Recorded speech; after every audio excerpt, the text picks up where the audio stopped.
Yo, what's up? Good morning guys, Chris TV. Welcome back to my channel again guys. Guys, kasama ko yung anak ko na pangatlo. Yun o, nakapink. Pumunta kasi kami sa sa dentista, nagpabunot siya. Medyo natagalan na kami doon kasi ang hirap ng ngipin yung bunutin. So nagpunta kami dito kasi kinulang nga yung pera niya. So nakairam siya sa akin pero binayaran niya na. Kumuha pa siya, so nagyaya siya dito kumain. Malayo kasi siya guys, minsan lang siya pumupunta dito sa bahay. Nasa Makati kasi siya yung work niya. Napasya lang siya dito sa amin. So yan ko lang maya kasi nagyaya siya mag-SM, hindi ko alam kung matuloy kami. Sabi ko si kuya na lang dalhin niya. Pero sabi niya sasama daw ako. Ang siya nakapila guys kasi kakain kami dito. So dito lang to banda guys sa Valenzuela. Malapit lang dito sa tinitira namin. Nasa wala pang 1 kilometer siguro. Kasi pumunta nga kami ng dentista kanina. So napadiretso na lang kami dito kasi since yung ATM dun sa amin saka yung pagkukuha na ng mga pera wala, sarado. Parang sira yata dun sa amin malapit. Kaya nakarating kami dito sa Valenzuela. Pero actually malapit lang din pa rin to. Since nga ang bahay ko malapit na sa boundary ng Valenzuela at Caloocan. Caloocan dulo ako tapos pagtawid mo, tulay ang pagitan namin, Valenzuela na kasi. So hindi naman gaano kalayuan sa bahay ko ito guys. Nandito kami ngayon sa Mang Inasal. So maglilibre ng lunch yung anak ko guys. So unang libre niya to sa akin.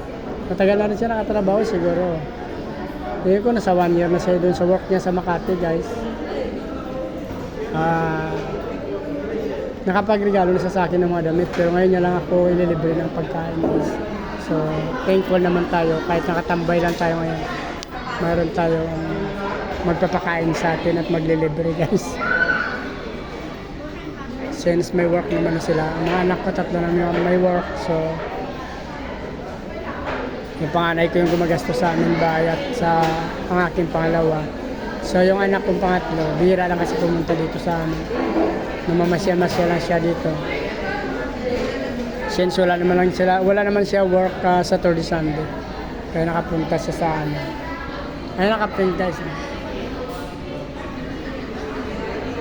Payatin lang to yung pangatlo kong anak. Yung malaki kong anak yung lalaki. Yung babae na to tayo. Kasi ilan sa pagkain. So mag-antay tayo guys kasi sabi niya umupo na lang ako dito at siya nakukuha ng pagkain. Hindi tayo sa Mag-Inasal. Hindi ganong kasikipan ngayon dito guys. Yan. Kasi sabi nga kahapon dun sa nag-open na kasi yung SM doon malapit din sa amin. Since nasa Bagumbong ako so mayroong tinayo na SM doon guys, nag-open kahapon. So karamihan ng tao nandoon. Dati pag ganitong oras na Sabado Linggo dito, punong-puno to guys. At mahaba ang pila. Sa ngayon hindi siya ganong puno. Hindi siya overloaded. Kasi nga may SM na bago doon sa Bagumbong. So malapit lang din dito sa amin. Malapit lang kaya medyo naapektuhan tong Mang Inasal at Jollibee dito na malapit sa Valenzuela, Valenzuela mismo pero siguro nasa one ride lang kasi yung SM na yun from simula rito. Isang tricycle lang pala saka isang jeep kaya tinatangkilik ng tao since bagong open pa lang yun guys. Kaya kahapon doon ang daming tao. Ngayon dito hindi na siya kasikipan. Kasi nga yun nga yung reason niya. For the last time na napunta kami dito, basta Sabado Linggo punuan to. Pero ngayon nahati na yung tao kasi since may bago na isa. So dito na lang guys, kung natapos yun at nagustuhan ng video na to, please like, follow, subscribe my YouTube channel. Sama nyo na rin yung notification bell guys para updated kayo sa mga ina-upload ko araw-araw. Maraming salamat at patuloy. Mabuhay kayo hanggang gusto nyo. Bye bye! Ito na guys. Waiting na kami. Number 10.